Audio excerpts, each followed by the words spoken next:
ఈరోజు ఈ వేదిక మీద నుంచి రామోజీరావు గారి జ్ఞాపకార్థం వారు అందించినటువంటి ఈ చిరు కానుక ఫర్ ఎవర్ అమరావతిలో నిక్షిప్తమైపోయి ఉండాలని ఒక విజన్ ఏదైతే మనం క్రియేట్ చేసుకున్నామో అమరావతికి అది నిజం అయి తీరాలని కోరుకుంటూ ద్రోణాచార్యులిద్దరు గురి తప్పని విద్య నేర్పించినటువంటి ఆ గురువుకి ఈ రోజు నివాళి ఆంధ్రప్రదేశ్ రాష్ట్ర ప్రభుత్వం తరపున ఇస్తున్నటువంటి దార్శనికుడు, స్వాప్నికుడు, నిరంతర శ్రామికుడు, గురువుని స్ఫూర్తిగా తీసుకున్న గౌరవనీయ ముఖ్యమంత్రి వర్యులు శ్రీ నారా చంద్రబాబు నాయుడు గారు.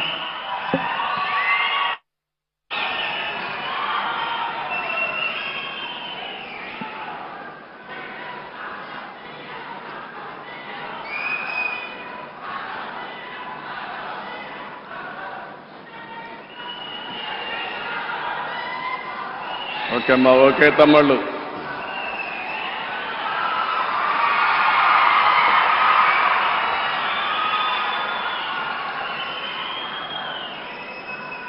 గౌరవనీయులు, ఈరోజు అక్షర శిఖరం రామోజీరావు గారి యొక్క సంతాప సభకు ఇచ్చేసినటువంటి ప్రజలందరికీ పేరు పేరున మనస్ఫూర్తిగా నమస్కారాలు, అభినందనలు, శుభాభినందనలు.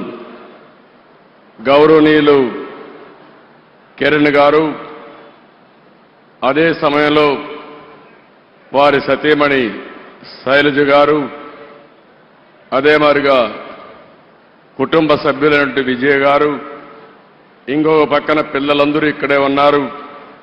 రామోజీరావు గారి కుటుంబ సభ్యులందరికీ ఉప ముఖ్యమంత్రి మిత్రులు పవన్ కళ్యాణ్ గారు, అదే సమయంలో former editor in chief Hindu, పేరు చెప్పంగానే అందరూ గుర్తుపట్టగలుగుతారు, ఎప్పుడూ పోరాటాలు చేసిన రామ్ గారికి, ఎడిటర్ రాజస్థాన్ పత్రిక గులాబ్ కొతారి గారు, ఇకపోతే ఈ కార్యక్రమానికి ఇచ్చేసినటువంటి నా సహచర మంత్రివర్గ సభ్యులందరికీ, సినిమా ఇండస్ట్రీ వచ్చారు, శ్రీమతి జయసుధ గారు, రాజమౌళి గారు, రాఘవేంద్రరావు గారు, మురళీమోహన్ గారు, అదే మరి మ్యూజిక్ డైరెక్టర్ అయినటువంటి కీరవాణి గారు, శ్యామ్ ప్రసాద్ రెడ్డి గారు, అశ్విని దత్ గారు, కేఎల్ నారాయణ గారు, సురేష్ గారు, గౌరవ శాసనసభ్యులు, ఇంకొక పక్కన ఈరోజు కృష్ణా ఎల్లా గారు ఇక్కడ ఉన్నారు. అంటే మొన్న కోవిడ్లో ఆయన తయారు చేసిన వ్యాక్సిన్ ఎవ్వరూ మర్చిపోలేము. అలాంటి కృష్ణా ఎల్లా గారు, పత్రికా విలేకరులకు అందరికీ నమస్కారాలు.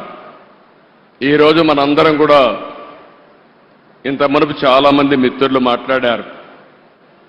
ఎంతో చేసిన రామోజీరావు గారికి సమాజం ఈ విధంగా గ్రాటిట్యూడ్ చెప్పగలుగుతామో, ఆయన చనిపోయిన తర్వాత ఈ సంస్కరణ సభలో మనం అందరం ఇక్కడికి సమావేశం అయ్యాం.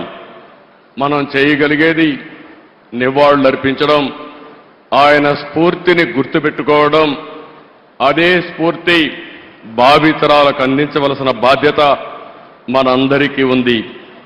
రామోజీరావు గారిని చూస్తే ఇదే జిల్లా, ఇదే ప్రాంతంలో పుట్టారు.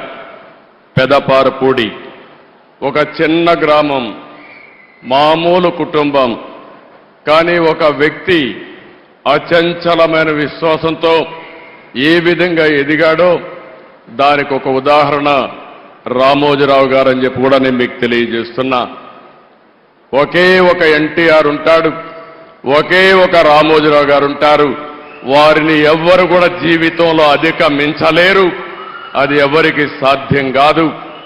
అలాంటి ఒక అసాధారణ శక్తి. ఆయన ఒక వ్యక్తి కాదు, ఒక వ్యవస్థ.